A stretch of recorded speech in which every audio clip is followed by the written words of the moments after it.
So after leaving Narita Airport, took the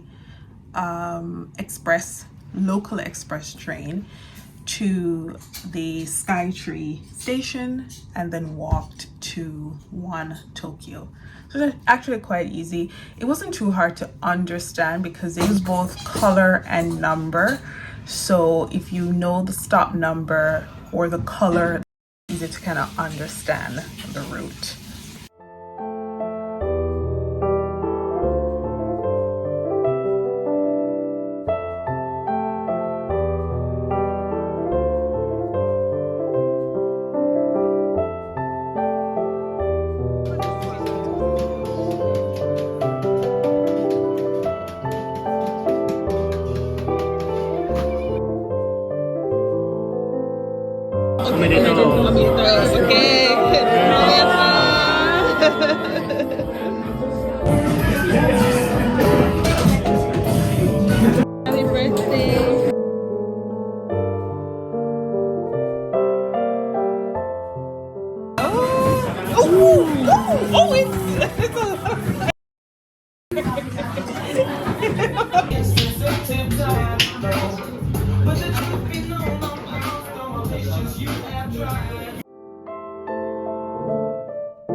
Japan has 5 major wine regions: the Yamanashi Prefecture, the birthplace of Japanese wine and home to the Koshu grape. The highest concentration of wineries in Japan. It's also easy to get to from the Shinjuku station. You're going to take the JR Express train bound for Kofu. Ensure the train stops at Onsen station, which serves as a gateway to the Kosho Valley. Once you're in the valley, you can visit a variety of wineries, each offering unique experiences and tastings. Whiskey Bailey A and one called Black Queen. Right off the bat, I was surprised about how light it is. I really enjoyed the Kosho Surly, but I want to really try the barrel fermented because I feel like it's an aromatic grape and I feel like it's a grape that will do well on barrel. Thank you. Keep walking past me. Oh, okay, sorry.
better than I expected. There are a ton of deers and they're just free roaming, and of course it's also cherry blossom season, so it's just beautiful.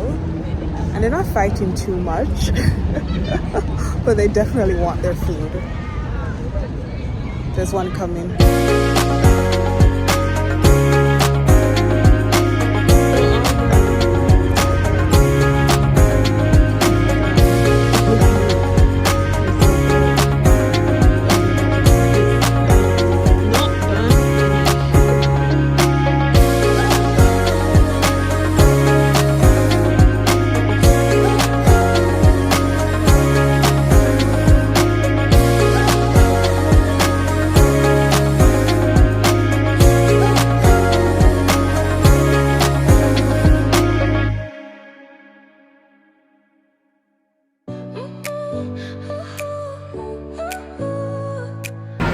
Welcome to Osaka, the food capital of Japan. Known for its bold flavors, endless street food, and local saying that says it all, Kodaro, eat until you drop. A city where every street corner feeds your soul. In this episode of The Global Table, we're exploring 5 global dishes reimagined through a Japanese lens. Each one carries a global story of comfort, survival, unity, celebration, and identity. Born right here in Osaka in the 1950s, takoyaki started as a humble snack and grew into a citywide obsession.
Wow.